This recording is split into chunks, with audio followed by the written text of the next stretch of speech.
বিগত যেই অবৈধ ফ্যাসিস্টের অবৈধ যেই এমপি ছিল, মন্ত্রী ছিল এবং শেখ পরিবার, বিশেষ করে শেখ পরিবার যেখানে ছিল তাদের একটু দমভক্তিটা বেশি। সুতরাং লিটন চৌধুরী যেটা বলেছে উনি দমভক্তি থেকেই বলেছে।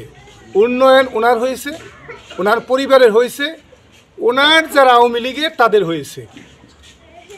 বাট এই শিবচর উপজেলার যদি আপনি আম জনতা বলেন, সে আম জনতার উন্নয়ন হয় নাই। যদি উন্নয়ন হইতো, আজকে যদি আমার তৌফিক থাকতো তাহলে দেখা যেত আমি 1000 অসহায়কে আমার 3 সাইড থেকে দিতে পারতাম। তো যদি আমার 3 সাইডে এই 3 এবং 4 নম্বর 2 ওয়ার্ডে যদি আমি খুঁজে 115 জন পাই, তাহলে 18টা ইউনিয়ন, একটা পৌরসভা, তাহলে কত লক্ষ লোক অসহায় অবস্থায় আছে।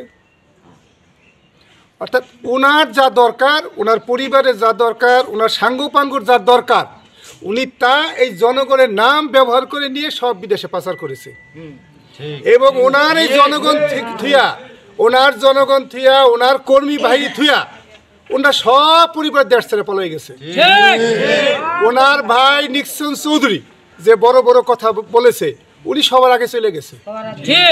শেখ পরিবার কেউ নাই। আবার যখন সুসময় আসবে, আবার আসবে, ওদের যেই কর্মী বাহিনীগুলো থুয়ে গেছে ওরা আবার পিছিয়ে ঘুরবো।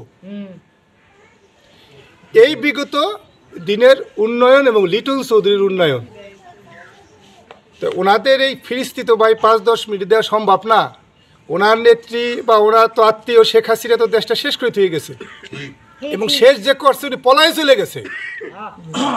উনি জনরসে পলায়ে চলে গেছে। এই দেশে আজ পর্যন্ত ঈশ্বর সরকার 90-তে ঈশ্বর সরকারকে নামানো হয়েছে, সে পলায় যায় নাই। কোনো রাষ্ট্রপ্রধান এই দেশ থেকে পলায় যায় না।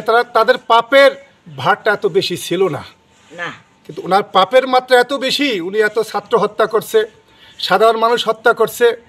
মানে এই আন্দোলনটা গেল 5 তারিখের আগে 1000-2000 মতন, আপনার 2000-এর মতো আপনার নৃশংসভাবে হত্যা করেছে।